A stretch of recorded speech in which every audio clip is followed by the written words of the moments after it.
Bible గ్రంథంలో తిమోతికి రాసినటువంటి 2వ పత్రిక, అపోస్తలుడైన పౌలు తిమోతికి రాసినటువంటి 2వ పత్రిక 3వ అధ్యాయము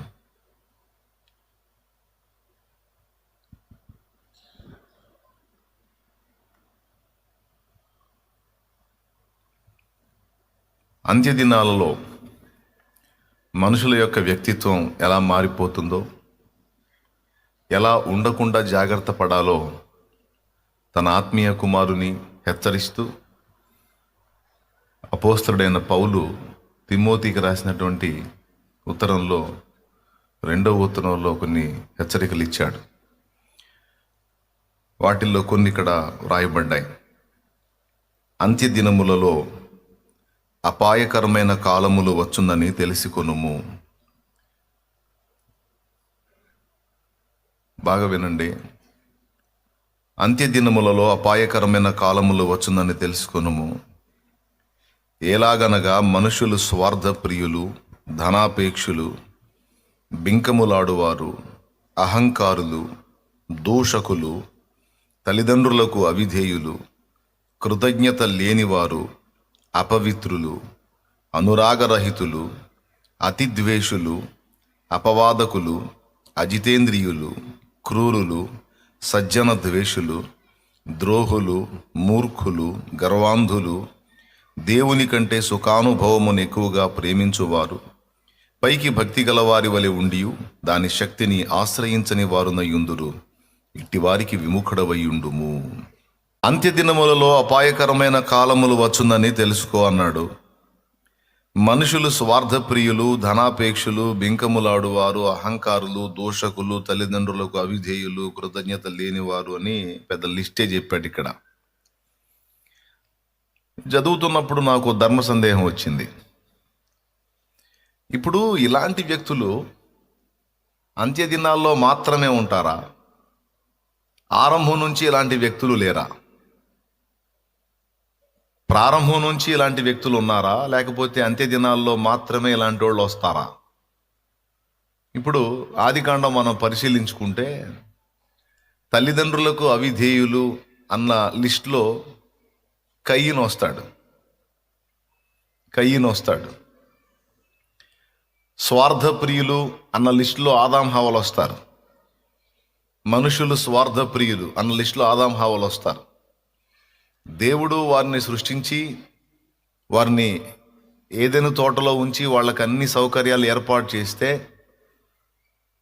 తమ స్వార్థానికి, అంటే తాము సొంతంగా జ్ఞాన సముపార్జన కలిగి ఉండాలని, లేదా జ్ఞానాన్ని కలిగిన వారై ఉండాలని జ్ఞాన ఫలం, మంచి చెడుద తెలివినిచ్చేటువంటి ఆ జ్ఞానం ఇచ్చేటువంటి పండుని కోసుకొని తిన్నప్పుడు దేవుని అజమాయిషి మా మీద అక్కరలేదు, ఆయన జ్ఞానం మాకు అక్కరలేదు, మేము ఆయనను నమ్మజాలము, మా జ్ఞానం మేము వెతుక్కోవాలి అనే స్వార్థపూరితమైన కాంక్షతోనేగా అది తీసుకొని తిన్నారు.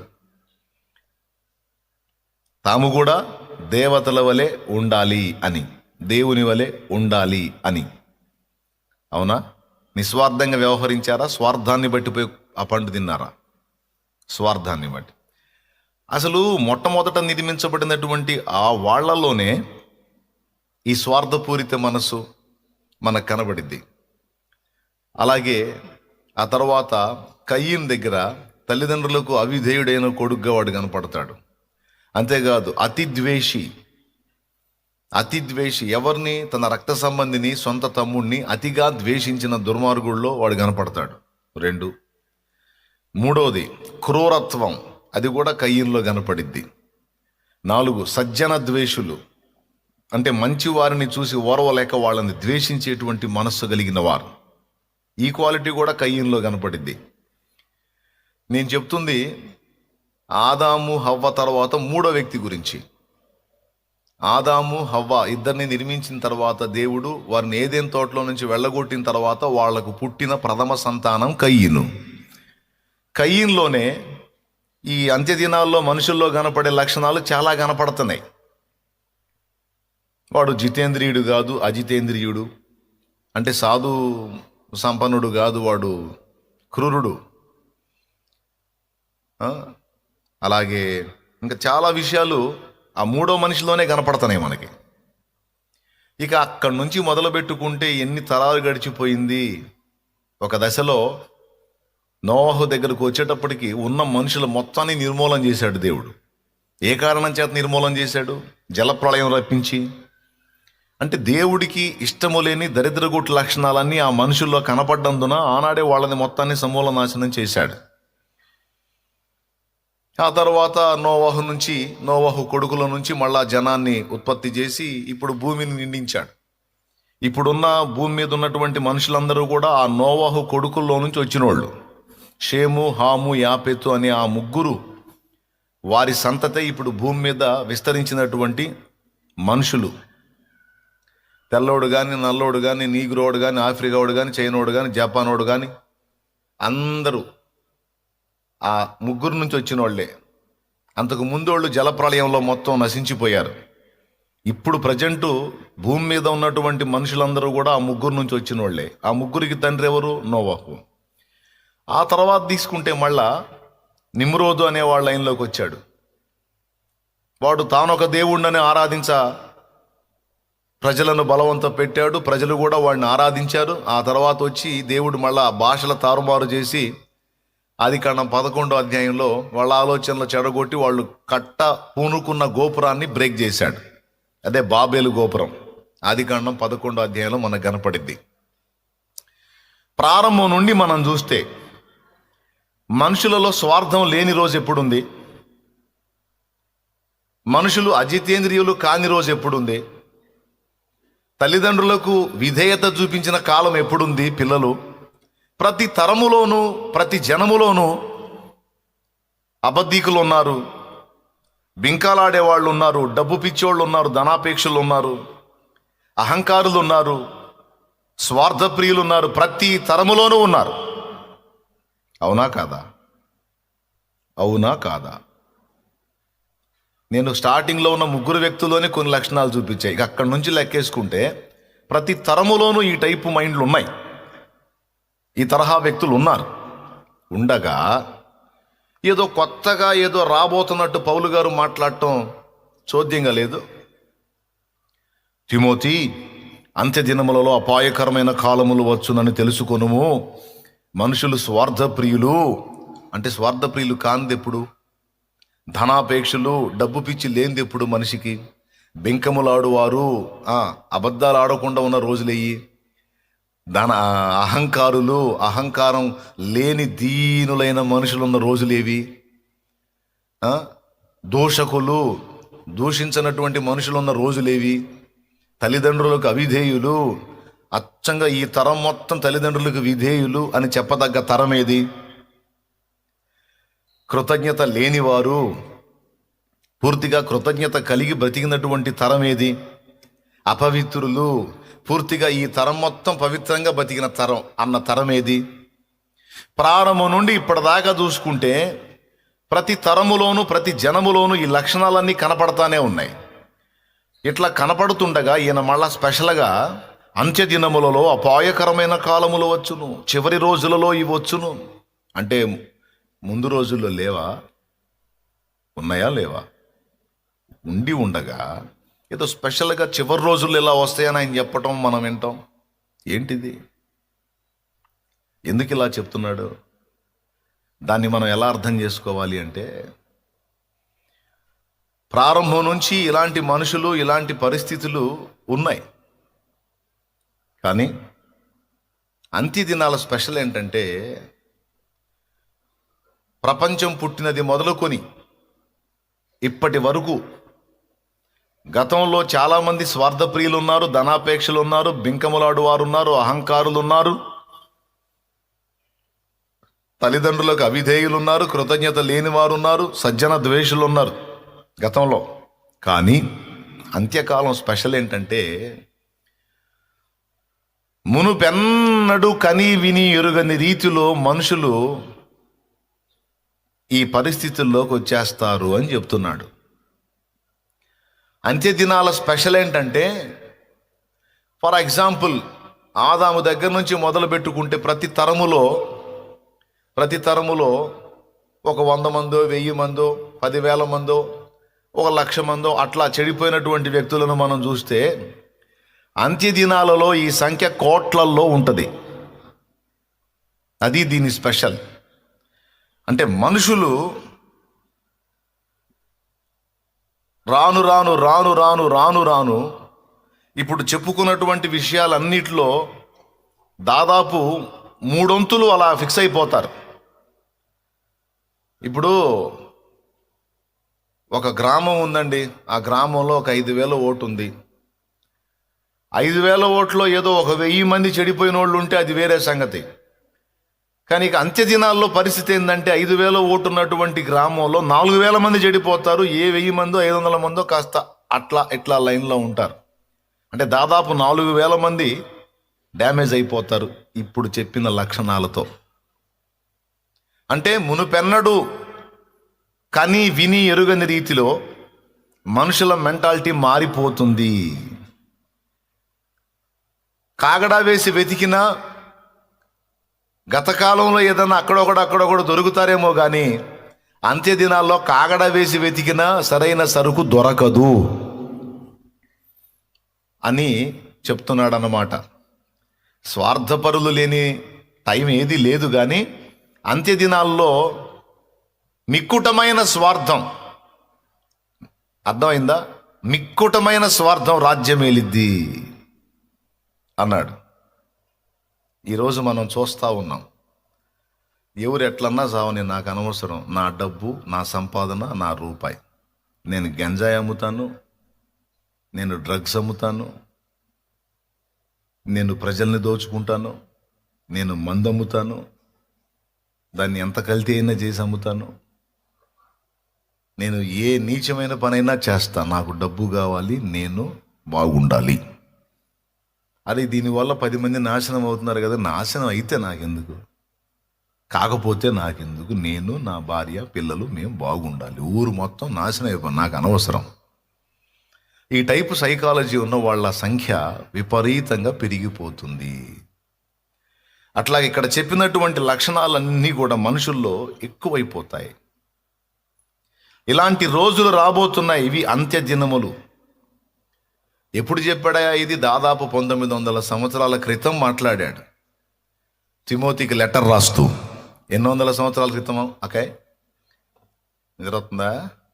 1900 సంవత్సరాల క్రితమే మాట్లాడాడు. ఇది మాట్లాడి 1900 ఏళ్ళు దాటింది.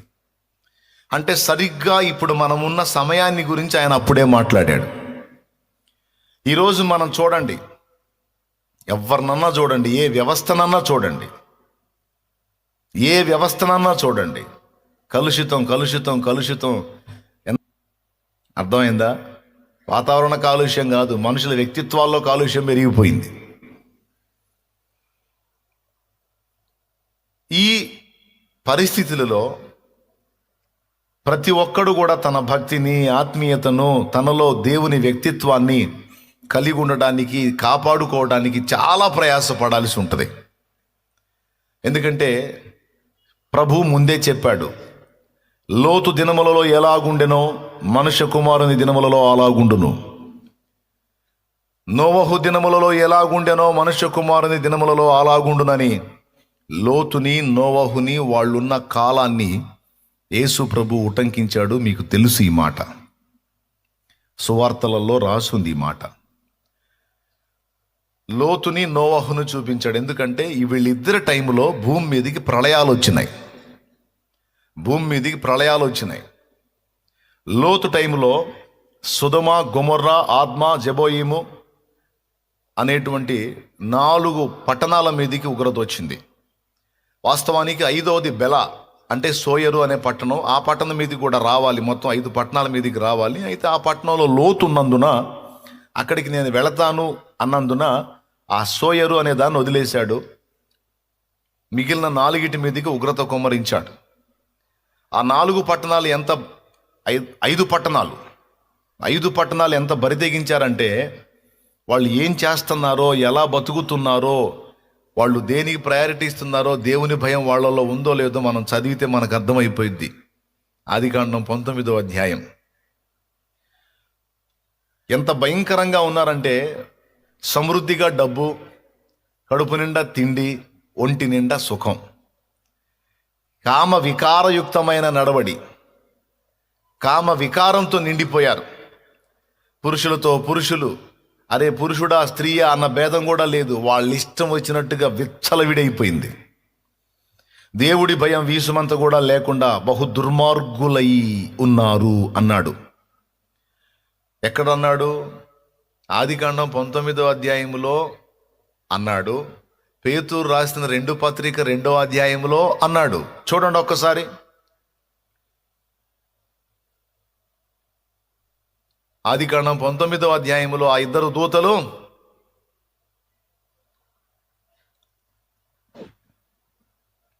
ఆ సాయంకాలం ముందు ఆ ఇద్దరు దేవదూతలు సొదొమ చేరునప్పటికీ లోతు సొదొమ గవిని యొద్ద కూర్చుండెను.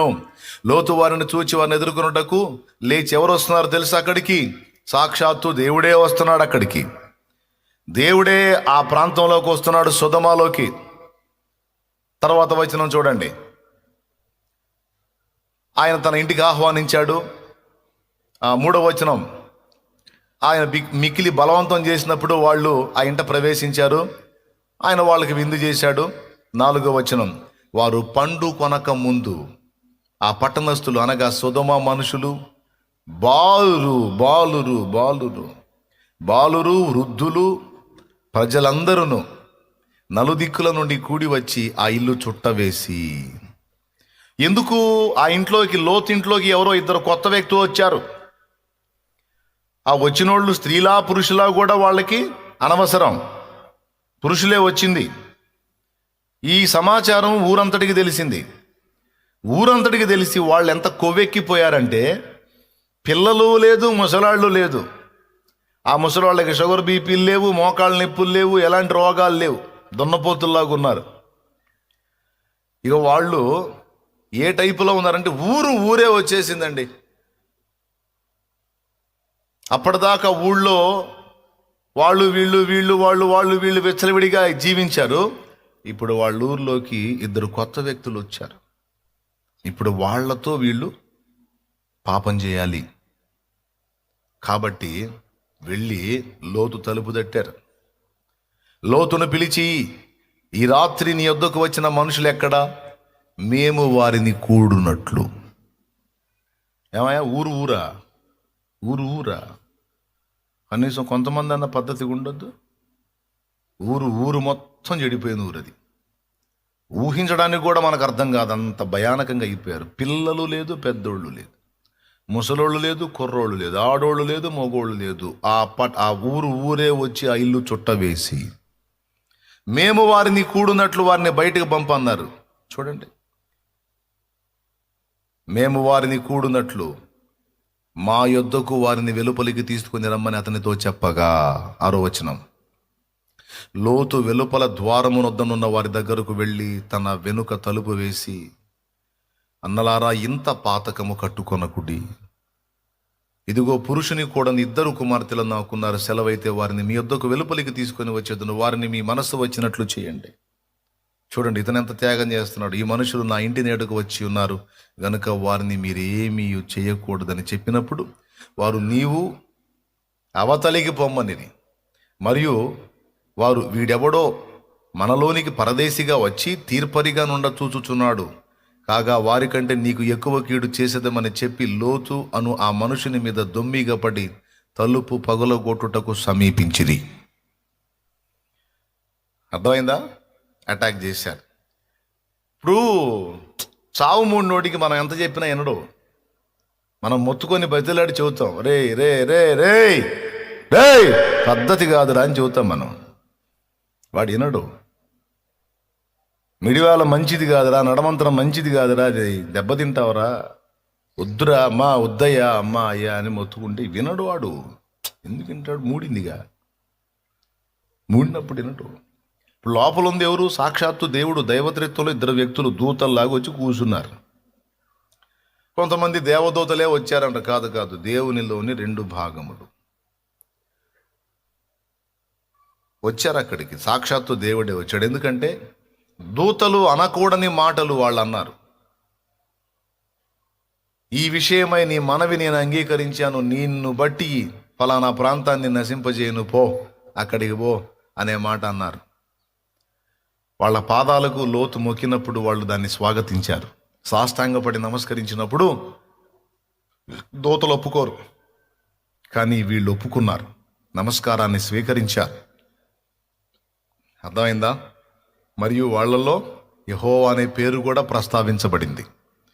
కాబట్టి నేను స్పష్టంగా చెబుతున్నాను, వచ్చింది దేవుడే. వచ్చింది ఎవరు? దేవుడే.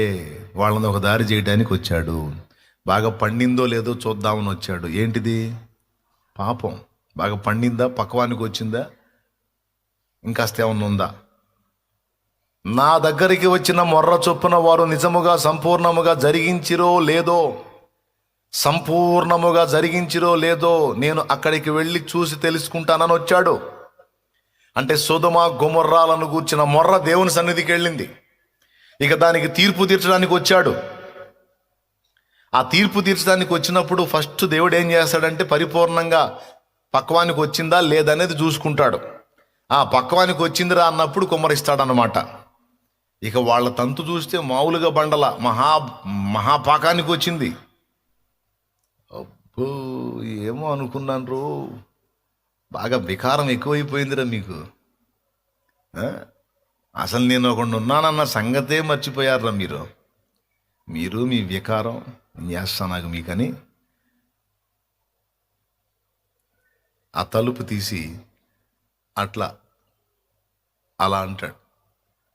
ఈ మొత్తానికి కళ్ళు పోతాయి. అంటే చూడండి, అప్పుడు వారు పిన్నలు మొదలుకొని పెద్దల వరకు ఆ ఇంటి ద్వారము దగ్గర ఉన్న వారికి కనుమబ్బు కలుగజేయగా వారు ద్వారము కనుగొనలేక విసిగిది. అక్కడే తిరుగుతున్నారు కానీ ద్వారం ఎక్కడుందో తెలియట్లా వాళ్ళకి. ఊరు ఒకడి మొఖం, ఎవడ్రా నువ్వు, తలుపేడుందిరా, తడవులాడుతున్నారు, ఎవడికి కనపట్ల. ఎటు తిరిగినా మనుషులే తగులుతున్నారు, ద్వారం ఎవరికి కనపడట్లా. అప్పుడు వాళ్ళు అన్నారు లోతుతో, నువ్వు లేచి సిద్ధపడు, నేనేమో అనుకున్నానో బాగా పాకానికి వచ్చింది, ఇక నా ఉగ్రత ఏంటో వీళ్ళకి చూపిస్తానని కోపం వచ్చింది దేవునికి. అప్పుడు ఆ మనుషులు లోతుతో, ఇక్కడ నీకు మరి ఎవరున్నారు? నీ అల్లుని, నీ కుమారులను, నీ కుమార్తెలను, ఈ ఊరిలో నీకు కలిగిన వారిని అందరినీ వెలుపలికి తీసుకొని రమ్మో. 13వ వచనం. మేము ఈ చోటును నాశనము చేయవచ్చితిమి, వారిని గూర్చిన మొర్ర యెహోవా సన్నిధిని గొప్పదాయను గనుక దాన్ని నాశనము చేయుటకు యెహోవా మమ్మను పంపెనని చెప్పగా లోతు బయటికి వెళ్ళి తన కుమార్తెలను పెండ్లాడనై ఉన్న తన అల్లులతో మాటలాడలేండి, ఈ చోటు విడిచిపెట్టి రండి, యెహోవా ఈ పట్టణమును నాశనం చేయబోచున్నాడని చెప్పాను. అయితే అతడు తన అల్లుళ్ళ దృష్టికి ఎగతాళి చేయువాని వలె ఉండెను. అంతే, సావు మూడినోళ్ళకి మనం మంచి మాటలు చెబుతుంటే ఎగతాళిగా ఉంటుంది, ఎటకారాలు చేస్తుంటారు. వినరా నా మాట అంటే వినడో, నువ్వు వచ్చిన వేయరా, నా ముఖం ఏముంది. తెల్లవారినప్పుడు ఆ దూతలు లోతును త్వరపెట్టి, లెమ్మో ఈ ఊరి దోష శిక్షలో నశించిపోకుండా నీ భార్యని, ఇక్కడున్న నీ 2 కుమార్తెలను తీసుకొని రమ్మని చెప్పిరి. తర్వాత చదవండి. అతడు తడవు చేశాను. అప్పుడు అతని మీద యెహోవా కనికరపడటం వలన ఆ మనుషులు అతని చేతిని, అతని భార్య చేతిని, అతని 2 కుమార్తెల చేతులను పట్టుకొని వెలుపలికి తీసుకొని వచ్చి 17వ వచనం వినానా. ఆ దూతలు వారి వెలుపలికి తీసుకొని వచ్చిన తర్వాత ఆయన, నీ ప్రాణము దక్కించుకున్నట్టు పారిపో, నీ వెనుక చూడకుమో, ఈ మైదానంలో ఎక్కడనూ నిలువక నీవు నశించిపోకుండా ఆ పర్వతమునకు పారిపోమని చెప్పగా, లోతు ప్రభువా అలాగూ కాదు, ఈయనొకడు నువ్వు పోరా బాబా బాగుపడతావు, నువ్వు పోరా బాబా ఫలానా ప్రాంతానికి పో అని చెబితే, ఈయనొకడు ప్రభువా అలా కాదు. దేవుడికి అడ్డం చెబుతారండి ఎవరన్నా? ప్రభువా అలాగూ కాదు, ఇదిగో నీ కటాక్షము నీ దాసుని మీద వచ్చినది, నా ప్రాణము రక్షించటం వలన నీవు నా ఎడల కనపరిచిన నీ కృపను ఘనపరిచితివి, నేను ఆ పర్వతమునకు తప్పించుకొని పోలేను, ఈ కీడు నాకు సంభవించి చచ్చిపోవుదునేమో. అరే, చచ్చిపోకుండా కాపాడుతున్న పర్వతాన్ని ఇవ్వమని దేవుడు చెప్పాడు. ఇదిగో పారిపోవుటకు ఈ ఊరు సమీపంలో ఉన్నది, అది చిన్నది, నన్ను అక్కడికి తప్పించుకొని పోనేమో, అది చిన్నది కదా, నేను బ్రతుకుతుందని చెప్పినప్పుడు ఆయన, ఇదిగో నీవు చెప్పిన ఈ ఊరు నాశనం చేయను, ఈ విషయంలో నీ మనవి అంగీకరించి తిని, నీవు త్వరపడి అక్కడికి తప్పించుకొని పొమ్మో, నీవు అక్కడ చేరు వరకు నేనేమీ చేయలేనని, అందుచేత ఆ ఊరికి సోయరు అను పేరు పెట్టబడెను. నువ్వు పోయేంత వరకు నేనేం చేయలేను, పో, తొందరగా పో. భూమి మీద భూమి మీద నిజంగా ఎప్పుడో నాశనం వచ్చేది, కానీ దేవుని సంఘము భూమి మీద ఉన్నందున దాన్ని నాశనం చేయలే దేవుడు. ఇంకా ఏర్పరచబడిన వారు భూమి మీద ఉన్నారు, పిలువబడిన వారు, ఏర్పరచబడిన వారు, సిద్ధపరచబడుతున్న వారు భూమి మీద ఉన్నందున భూమిని ఇంకా నాశనం చేయలా, లేకపోతే ఎప్పుడో స్మాష్ అయిపోయేది. ఇక్కడ లోతు ఒక్కడే కనపడ్డాడు. లోతు ఫ్యామిలీని మాత్రం బయటికి పంపించి, తమ్ముళ్ళు ఇక ఆకాశం నుండి ఈ కొవ్వెక్కిన వాళ్ళందరి మీద ఈ కొవ్వెక్కి తిరుగుతున్నారే, చెప్పినా వినకుండా మంచి మాటలు చెబితే ఎగతాళి చేసుకుంటా, హేళన చేసుకుంటా, వికారాలు పడతా, పిచ్చి పిచ్చి వేషాలు వేసే సరుకు అంతా ఉంది చూడు. ఆ సరుకు మీదకి ఉగ్రత కుమ్మరించబడి పెళ్ళ పెళ్ళ పెళ్ళ పెళ్ళ అగ్ని గంధకాలు వాళ్ళ పట్టణాల మీద కుమ్మరించబడుతుంటే నల్లులు మాడి, నిప్పులు వేసే నల్లి మాడిద్దే. నల్లులు తెలుసా అసలు మీకు? మిరపచేలో పడే నల్లులు కాదు, అవి కంటికి కూడా కనపడని చిన్నవి, మంచాల్లో ఉండే నులక మంచాల్లో నల్లులు. వాటిని పట్టుకొని నిప్పుల్లో వేస్తే సరసర సరసర కాలిపోతాయి. నిప్పుల్లో నల్లులు మాడినట్టు మాడిపోయారు, రాళ్ళు కూడా బుగ్గి అయిపోయినాయి. అంత కోపం వచ్చింది. దాన్ని ప్రళయము అన్నారు. మొత్తం 5 పట్టణాల మీదకి రావాల్సింది ఈ మహానుభావుడు ఒక పట్టణానికి పోయాడుగా. నువ్వు పర్వతానికి పోంటే దూరం, అక్కడికి పోయేటప్పటికి చచ్చిపోతానేమో, ఈ ఊర్లో ఉంటాను, నన్ను బతకనేయ్యా అంటే ఆయన కోసం ఇప్పుడు ఆ ఊరిని వదిలిపెట్టాల్సి వచ్చింది. లేదా అది కూడా లేచిపోయేది. వాళ్ళేం పెద్ద మనుషులు కదా, వాళ్ళు భయంకరులే. అందులో ఉన్న సరుకు కూడా ఇదే. ఆ విధంగా